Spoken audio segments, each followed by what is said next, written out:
नमस्कार विद्यार्थी मित्रांनो, हवामानशास्त्रामधली एक अत्यंत महत्त्वाची घटना ती म्हणजे आवर्त, की जे चालू घडामोडीमध्ये फारच चर्चेत आहे. त्याबद्दल आज आपण चर्चा करणार आहोत. इथे आपण आवर्तच नाही तर आवर्ताच्या उलट प्रत्यावर्त या दोन्ही घटनांची चर्चा करूयात. आपल्या अभ्यासक्रमात फक्त आवर्त आहे, त्यामुळे आवर्त आपल्याला सविस्तर माहिती असलं पाहिजे आणि ते आवर्त चालू घडामोडीत चर्चेत आहे. प्रत्यावर्त काय आहे फक्त एवढंच आपल्याला माहिती पाहिजे. सो सुरुवात करूयात. सो बेसिकली आवर्त काय असतं तर आवर्त म्हणजे हवेच्या कमी दाबाचं केंद्र. आय रिपीट, हवेच्या कमी दाबाचं केंद्र की ज्याच्या सभोवती हवेचा दाब जास्त असतो. आता वारे कुठून कुठे वाहतात तर जास्त दाबाच्या प्रदेशाकडून कमी दाबाच्या प्रदेशाकडे. त्यामुळे बाहेरील जास्त दाबाच्या प्रदेशाकडून मधल्या कमी दाबाच्या प्रदेशाकडे वारे वाहतात आणि निर्माण होतं आवर्त. नीट लक्षात घ्या, या ठिकाणी या केंद्रभागी आपण किती लिहिलेला आहे हवेचा दाब 990 मिलीबार. त्यानंतर हे जे पिवळं वर्तुळ काढले आपण त्याला लिहिले आपण 994 मिलीबार. हे पिवळं वर्तुळ काय आहे ती आहे समदाब रेषा आयसोबार, की जिथे हवेचा दाब किती आहे 994. आपण आणखी बाहेर आलो, या समदाब रेषेला दाब आणखी वाढलाय, आणखी बाहेर आलो दाब आणखी वाढलेला आहे. सो ही जी बाहेरची समदाब रेषा आहे इथं दाब सर्वात जास्त आहे, केंद्रभागी दाब कमी आहे, त्यामुळे निर्माण झालं आवर्त. आता या बाहेरील जास्त दाबाच्या प्रदेशाकडून केंद्रातील कमी दाबाच्या प्रदेशाकडे वारे वाहणार. मी 4च ठिकाणी दाखवलेत बाण, पण सगळीकडून केंद्राकडे काय होणार आहे वारे वाहणार आहेत. त्या परिस्थितीला आपण म्हणतोय आवर्त.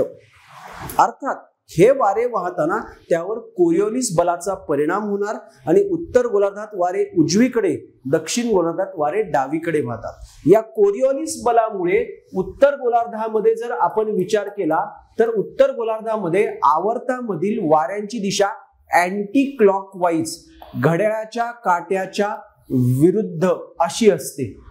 नीट लक्षात घ्या, उत्तर गोलार्धात आपल्या प्रदेशात आवर्तामधील वाऱ्यांची दिशा घड्याळाच्या काट्याच्या विरुद्ध अँटी क्लॉकवाईज असते आणि दक्षिण गोलार्धामध्ये वारे कोरिओलिस बलामुळे कुठे झुकले डावीकडे, परिणामी वाऱ्यांची दिशा कशी असणार आहे ही क्लॉकवाईज असणार आहे, जशी इथे आपण दाखवलेली आहे. हे वारे कुठे वळतात हे अशा पद्धतीने. क्लिअर? म्हणजे ही कोणती झाली क्लॉकवाईज. ही कंडिशन कुठली झाली दक्षिण गोलार्धात. क्लिअर? सो हे आवर्त अशा प्रकारे निर्माण होतं. हवेचा कमी दाब निर्माण झालाय, त्याच्या सभोवती जास्त दाब, मग बाहेरील जास्त दाबाकडून केंद्रातील कमी दाबाकडे वारे वाहतात.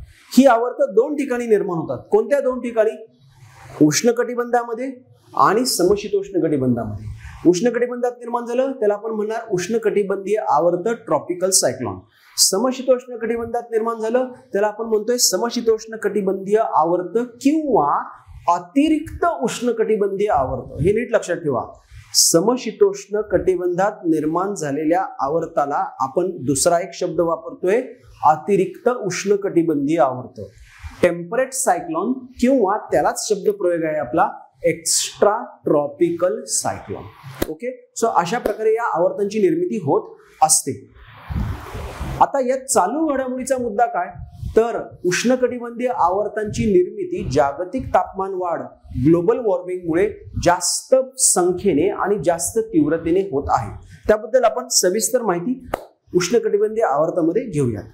शेवटचा मुद्दा बघा आता, प्रत्यावर्त अँटी सायक्लॉन. चित्र तर तसंच दिसतंय, मग फरक काय? जर फरक तुम्ही बारकाईने पाहिला तर जास्त दाब कुठे दिसेल केंद्रभागी 1002 मिलीबार. केंद्रातून बाहेर आलात 998 मिलीबार, 994 मिलीबार, 990 मिलीबार. मग साहजिकच वारे कुठून कुठे वाहणार आहेत केंद्रातून सीमावर्ती भागाकडे. जर केंद्रभागी जास्त दाब आणि सीमावर्ती भागात कमी दाब अशी स्थिती उद्भवली तर त्याला म्हणायचंय प्रत्यावर्त. मग तिथे वारे केंद्रातून सीमावर्ती भागाकडे वाहणार आहेत. क्लिअर?